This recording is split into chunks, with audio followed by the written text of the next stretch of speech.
I just want perfect waves. I don't need these. I've had enough big ones. I want perfect waves, just perfect barrels and long, long barrels. And we need to stay in the moment. And fear is something that we choose, something we manufacture, something we. It's a choice. You can choose to be afraid or not. It's when we talk about think about the past or the future, and not in the moment. When we're in the moment, there's no fear, and the surfing, we're in the moment, and it's so fun and beautiful. But then when you get all this other stuff wrapped up into it, all of a sudden it's like, okay, job, passion, how do I navigate all this stuff? But you also at some point then lost track of why you were actually surfing sometimes, yeah? You Yes. forgot that actually it was because you were passionate about it, Yes. and you let your ego and everything else take It's- control, and actually that resulted in one of your biggest crashes that you ever had at Maverick, because you then didn't prepare perfectly anymore. You were just going after record or fear of Ego. missing out, needing to be there. Um, do you realize that, and have you done something to change that then afterwards, or to really go back and remember, okay, I'm actually not surfing for records, I'm surfing because this is what I love to do? So it taught me acceptance. I mean, it was the most painful experience of my existence. 6 months in crazy pain. What happened was I had to be on every swell before that, and if I wasn't, I was on suicide watch.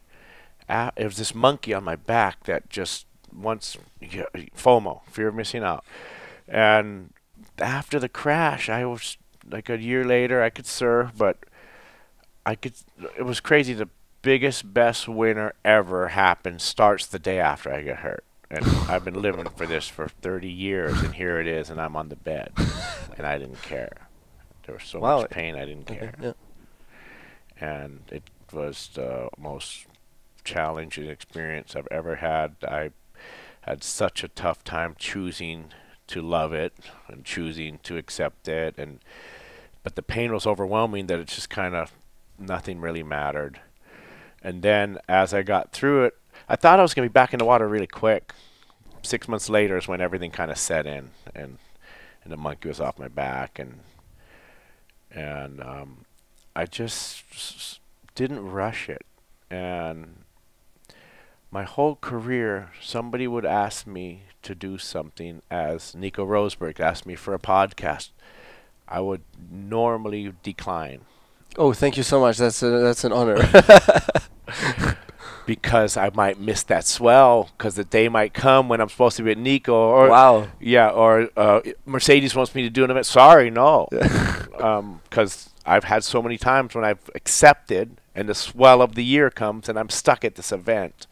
So now all of a sudden I accepted everything. Oh, let's go. Yeah, yeah, okay, I'll be there. Boom, boom, boom. I'm everywhere, doing everything, having fun without this monkey going, the waves, you're missing out.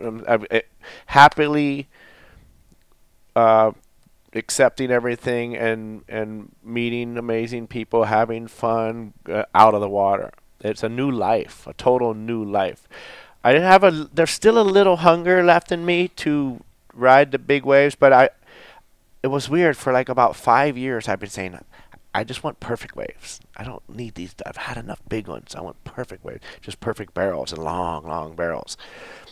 And right now, I'd be very content just riding perfect waves and having fun going around. Just really focused on different things right now.